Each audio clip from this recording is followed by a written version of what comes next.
जय श्री राम भक्तों स्वागत है आपका हमारा चैनल देववाणी में। भक्तों, आपको हमारी कथाएं कैसी लगती हैं हमें कमेंट करके ज़रूर बताएं।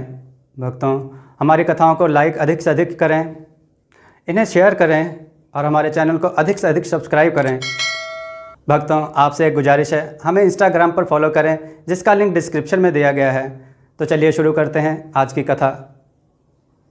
जय श्री राम भक्तों, सवालों की श्रृंखला में आप सबका स्वागत है। आज का प्रश्न है, लक्ष्मण जी किसके अवतार थे? अपने उत्तर वीडियो में कमेंट करके अवश्य दें।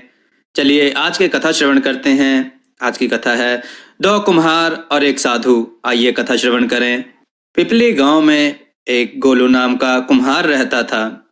वह इस बात से दुखी होता था कि वह जो भी करता है उसमें असफल हो जाता है, जबकि उसे गांव का रामदीन कुम्हार अपने हर काम में सफल हो जाता है, जिसकी वजह से उसके पास बहुत से पैसे हैं और गोलू के जीवन में हमेशा गरीबी रहती है। एक दिन उसकी पत्नी बोली, क्या हुआ, बड़े उदास लग रहे हो? गोलू बोला, उदासी की तो बात है, समझ नहीं आता मुझे इतनी मेहनत करने के बाद सफलता क्यों नहीं मिलती। हर बार कोई ना कोई कारण होता है जिससे मैं अपने काम में फेल हो जाता हूँ। उसकी पत्नी बोली, कहीं किसी की नजर तो नहीं लग गई आपको? गोलू बोला, अरे मुझे क्यों लगेगी, अगर नजर लगना ही होगा तो रामदीन कुम्हार को लगेगी। वह काम में सफल भी होता है और उसके पास मुझसे कहीं ज्यादा पैसे भी हैं। उसकी पत्नी बोली, फिर भी आप किसी साधु महात्मा से मिलकर उनसे पूछ लीजिए, अगर कोई बुरी बला होगी तो वह कोई ना कोई आपको उपाय बता ही देंगे, जिससे आपकी मुश्किलें सारी हल हो जाएंगी और हमारे अच्छे दिन आ जाएंगे। गोलू ना चाहते हुए भी बीबी की बात मानकर एक साधु के पास पहुंचता है और साधु से बोलता है, बाबा मैं बहुत तकलीफ में हूँ। साधु बोला, क्यों, क्या हुआ? तुम अच्छे खासे हट्टे कट्टे दिखाई दे रहे हो, क्या तकलीफ है तुम्हें?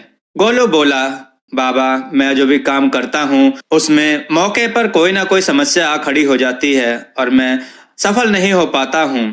साधु बोला, सफलता और असफलता जीवन का तो एक अंग है बच्चे, इससे घबराना नहीं चाहिए। आज असफलता हाथ लगी है तो कल सफलता भी हाथ लगेगी तुम्हारे। गोलू बोला, यही सोचकर तो इतने साल गरीबी में निकाल दिए बाबा, पर सफलता हाथ नहीं लग रही। उस रामदीन को देखो, मेरी तरह वह भी कुम्हार है, वह भी मिट्टी के बर्तन बनाता है, मगर हर बार सफल होता है और उसके पास पैसों की कोई कमी नहीं है। साधु बोला, ऐसे कैसे हो सकता है? दोनों एक ही गांव के हो और एक ही धंधा कर रहे हो, तो इतना फर्क क्यों? गोलू बोला, यही तो मैं भी नहीं समझ पा रहा हूँ। मेरी बीवी कहती है मुझे किसी की नजर लग गई है। रामदीन के पास ऐसा क्या है जिससे उसको किसी की नजर नहीं लगती और वह सफल हो जाता है? साधु बोला, ठीक है, कल रामदीन को मेरे पास भेजना, मैं उससे पूछ लूंगा, फिर तुम्हें बताऊंगा। दूसरे दिन गोलू रामदीन को साधु के पास भेजता है। साधु के पास जाते देख गोलू सोचता है, मुझे इसका पीछा करना चाहिए, क्योंकि कहीं यह साधु को बता दे और साधु मुझसे छिपाए रहे, ये अच्छा ना होगा। रामदीन साधु के पास जाकर बोला, बाबा आपने हमें बुलावा भेजा था। साधु बोला, हाँ, हम जानना चाहते हैं कि गांव के इतने मामूली कुम्हार होकर भी तुम्हारे पास इतने पैसे कैसे हैं? रामदीन बोला, बाबा मैं अपने काम में बहुत मेहनत करता हूँ, अपने काम को पूर्ण लगन से करता हूँ, कभी भी काम में हेरा फेरी नहीं करता, काम को काम समझकर ही करता हूँ। कोई कोताही या कोई अड़चन मुझे अपने काम में बिल्कुल पसंद नहीं है। साधु बोला, मेहनत तो सभी लोग करते हैं, तुम्हारे गांव का गोलू कुम्हार भी करता है, फिर तुम्हारे पास ही इतनी सफलता और इतने पैसे कहाँ से आते हैं? रामदीन बोला, यह तो मुझे भी नहीं पता बाबा, आप तो अंतर्यामी हैं, आप पता लगाएं और पता लगा लेना तो मुझे भी बता दीजिएगा। और रामदीन चला जाता है। तभी गोलू आकर बोला, उसने क्या बताया बाबा, जल्दी से मुझे बता दीजिए ताकि मैं भी सफल हो जाऊं। साधु बोला, उसने कुछ भी नहीं बताया, अगर मुझे पता चला तो मैं तुम्हें बता दूंगा। गोलू बोला, वह बड़ा ढीठ आदमी है, आप अपने शक्ति से पता कीजिए, तब मुझे भी बता दीजिएगा। इस बात को 3-4 दिन बीत जाते हैं, पर साधु बाबा का कोई भी संदेश नहीं आता और ना ही गोलू कुम्हार अपने काम में सफल होता। तो फिर गोलू कुम्हार बाबा के पास पहुंचता है और कहता है, बाबा 4 दिन बीत गए, आपने कोई उपाय नहीं बताया। साधु बोला, उपाय मिल गया है बच्चे, पर उसके लिए तुम्हें और रामदीन को मेरा एक काम करना होगा। गोलू बोला, कौन सा काम बाबा, आप बताएं, मैं अकेले ही कर दूंगा। साधु बोला, नहीं, कार्य तुम दोनों को करना पड़ेगा। कल तुम फिर एक बार रामदीन को लेकर मेरे पास आना। उपाय सुनने के लिए वह बहुत खुश था। दूसरे दिन सुबह रामदीन को लेकर बाबा की कुटिया पर पहुंच गया। रामदीन बोला, आपने आज हमें फिर याद किया बाबा।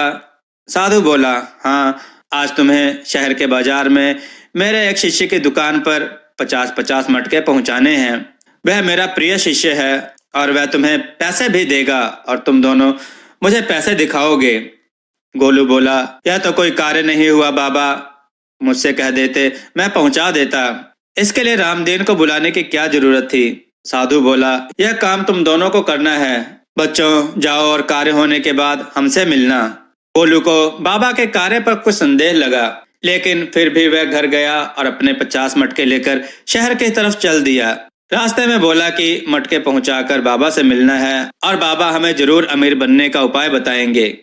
वह जैसे ही आगे बढ़ता है, उसकी बैलगाड़ी कीचड़ में धंस जाती है और बाहर नहीं निकल पाती। वह सोचता है कि मटकों के वजन की वजह से बैलगाड़ी आगे नहीं जा पा रही है।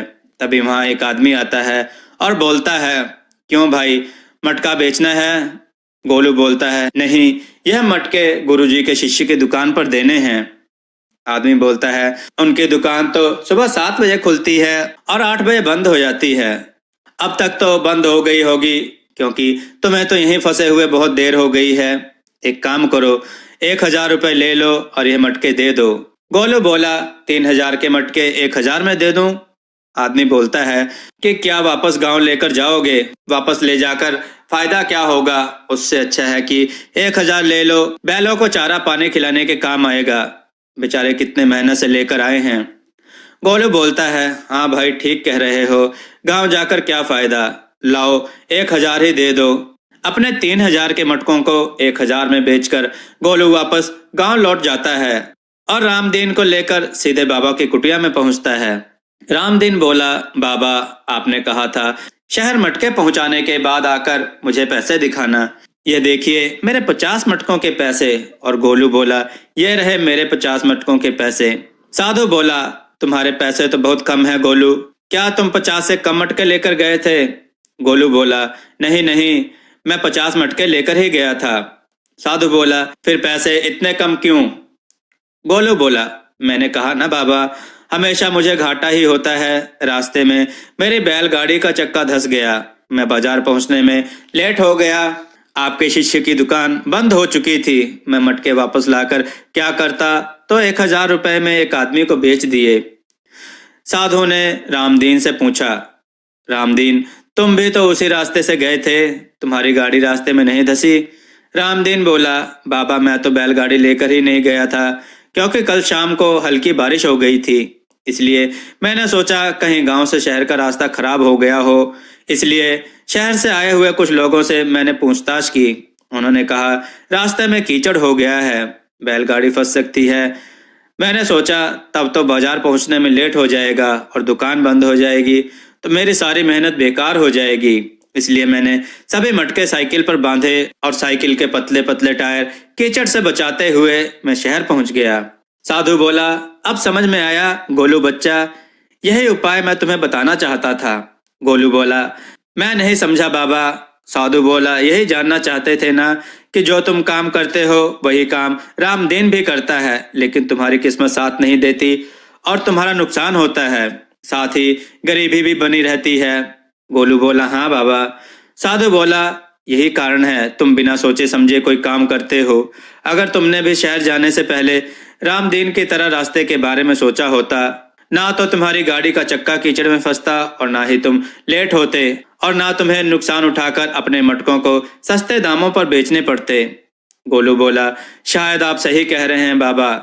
साधु ने कहा, शायद नहीं, यकीनन यही सही बात है। साधु बोला, एक बात हमेशा याद रखना बच्चा, जो लोग सफल होते हैं वह हमेशा अलग नहीं करते, वह अलग तरह से करते हैं।